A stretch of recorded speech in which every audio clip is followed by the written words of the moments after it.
Aujourd'hui, on se retrouve à l'université pour faire découvrir un secteur particulier, l'ESS. Mais qu'est-ce que c'est l'ESS ? Je vous l'accorde, ce sigle n'attire pas trop la confiance. Mais ESS, en fait, ça veut dire économie sociale et solidaire. Et pour mieux comprendre cette économie, on est allé sur le terrain. Suivez-moi. Avec CitéLab, ici, on aide les jeunes entrepreneurs à développer leur activité. Anciela, elle, accompagne l'engagement des citoyens pour l'environnement ou la solidarité. On retrouve même l'usine à vélo, une structure plus commerciale dont l'assemblage et la vente de vélos sont sa spécialité. Des structures de l'ESS, en fait, il y en a des tonnes. Mais leur point commun, ça va être de vouloir s'engager dans une mission sociale. En parlant d'engagement, on est allé sur le terrain demander aux vrais professionnels de l'ESS pourquoi ils ont décidé de s'engager.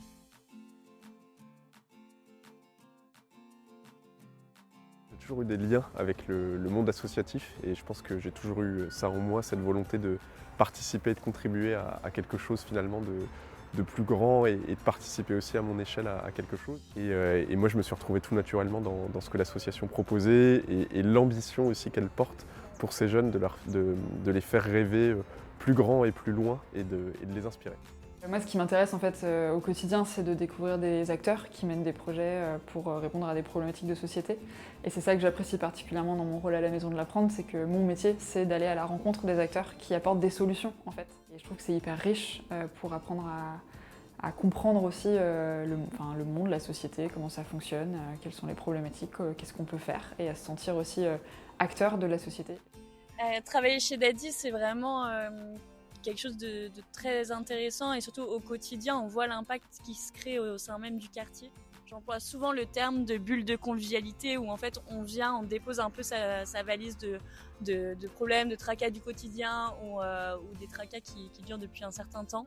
Et quand on franchit la porte des cafés, c'est vraiment ces moments de chaleur humaine, de convivialité qu'on vient vivre pour passer un bon moment, que ce soit un petit passage de 5 minutes, 10 minutes, 1 heure ou toute la journée. Du côté universitaire, on leur a aussi demandé qu'est-ce qui les motivait à étudier ce secteur. Pour ça, la NEF, une banque éthique qui fait aussi partie de l'ESS, nous a ouvert leurs portes.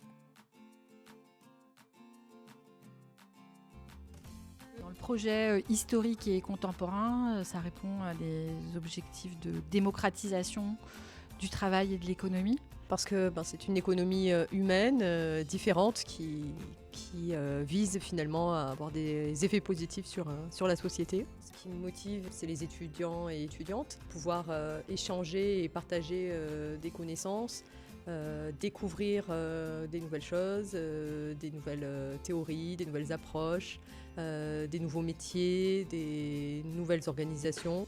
L'ESS pour moi c'est vraiment une aventure humaine puisque j'ai commencé à créer des associations avec une bande d'amis. Donc c'était vraiment des personnes qui se posaient la question de leur avenir professionnel et qu'on souhaitait s'organiser collectivement pour trouver des solutions et travailler autrement. Alors la journée, c'est une journée apprenante, enthousiasmante et tournée vers l'avenir. J'avais à cœur justement de me dire que j'allais pouvoir changer les choses, que j'allais avoir cette opportunité-là. Donc je suis sorti rêveur du master ESS et après je me suis confronté à la réalité dans le cadre du métier.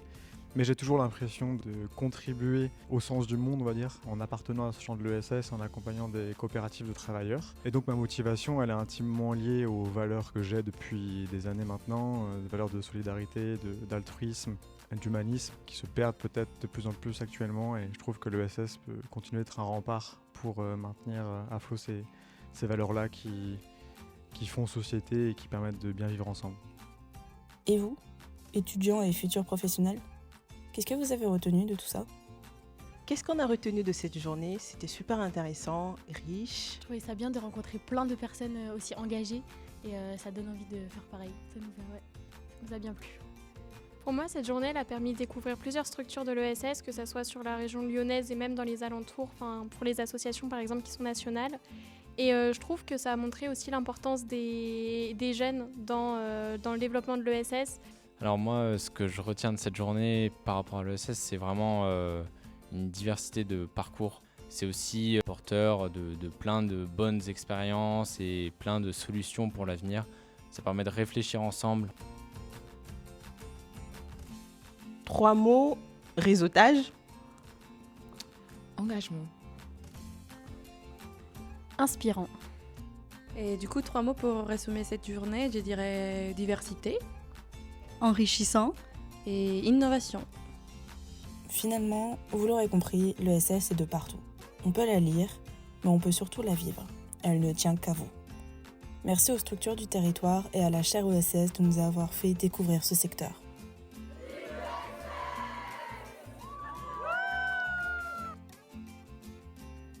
Ensemble, faisons vivre l'ESS.